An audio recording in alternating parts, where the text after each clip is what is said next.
ലഹരി മാഫിയയുടെ ഉറക്കം കെടുത്തിക്കൊണ്ട് സർക്കാരിന്റെ ഓപ്പറേഷൻ തൂഫാൻ കാസർഗോഡ് ജില്ലയിലും ശക്തം. കിടപ്പുമുറിയിലെ അലമാരയിലും രാത്രികാല പട്രോളിംഗിനിടയിലുമായി ഒളിപ്പിച്ചുവെച്ച മാരക മയക്കുമരുന്നായ MDMA-യുമായി 2 പേർ കൂടി പോലീസ് വലയിൽ. അമ്പലത്തറ ഹൊസ്ദുർഗ് പോലീസ് സ്റ്റേഷൻ പരിധികളിലാണ് ലഹരി വേട്ട നടന്നത്. ഇനി എങ്ങോട്ടെന്നും ഈ മുഖം തന്നെ കാണണമെന്ന് ഉറപ്പാണ്. 100%. 100 വർഷം സുമംഗലിയായിരിക്കട്ടെ. 100 വർഷങ്ങളായ ബന്ധങ്ങൾ 100% ഉറപ്പ്. ഭീമയുടെ സംശുദ്ധി. അമ്പലത്തറ ഹൊസ്ദുർഗ് പോലീസ് സ്റ്റേഷൻ പരിധികളിലാണ് അറസ്റ്റ് നടന്നത്.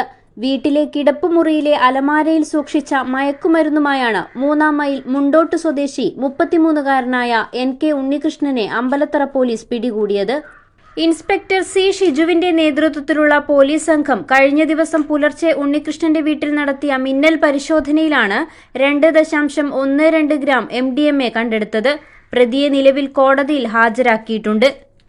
ലഹരിവേട്ടയുടെ മറ്റൊരു സംഭവത്തിൽ മടിക്കൈ ചാളക്കടവിൽ താമസിക്കുന്ന വള്ളിക്കടവ് മുട്ടംകടവ് സ്വദേശി 38-കാരനായ PP സിറാജിനെ ഹൊസ്ദുർഗ് പോലീസും വലയിലാക്കി.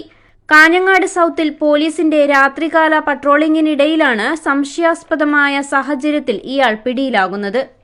3.26 ഗ്രാം MDMA-യാണ് സിറാജിന്റെ പക്കൽ നിന്ന് പോലീസ് പിടിച്ചെടുത്തത്. പിടിയിലായ സിറാജ് മുൻപും നിരവധി ലഹരി കേസുകളിൽ ഉൾപ്പെട്ടിട്ടുള്ള സ്ഥിരം കുറ്റവാളിയാണെന്ന് പോലീസ് വ്യക്തമാക്കുന്നു. കളമശ്ശേരി, സുൽത്താൻ ബത്തേരി എന്നീ പോലീസ് സ്റ്റേഷനുകളിലെ മയക്കുമരുന്ന് കേസുകളിൽ ഇയാൾ മുൻപ് പ്രതിയായിരുന്നു.